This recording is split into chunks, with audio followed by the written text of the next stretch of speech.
একদিন আমার শাশুড়িকে বলেছিলাম তোমার মেয়েকে রানী করে রাখবো। তাই জন্য তোমার শাশুড়ি তোমাকে মেয়ে দেয়নি কেন?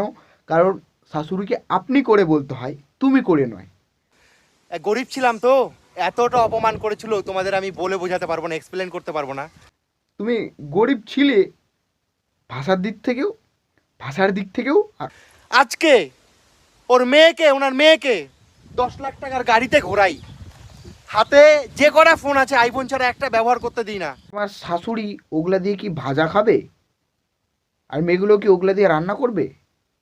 সবজি এগুলো কিনতে না, একটু বুদ্ধির ওষুধ মানে বুদ্ধির ডাক্তার দেখাতে আইফোন না কিনে 2 লাখ টাকা দিয়ে বাইরে গিয়ে।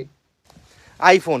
আরে ভাই, আমার বাড়ি যুগপুর, খোঁজ নিয়ে দেখতে পারো। আমার ছত্র যায় যে থাকে, আমার যে সমস্ত বন্ধুগুলো আছে না, বন্ধু বান্ধব, সবাইকে আইফোন ব্যবহার করাই।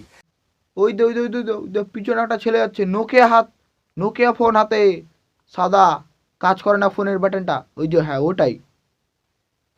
বাট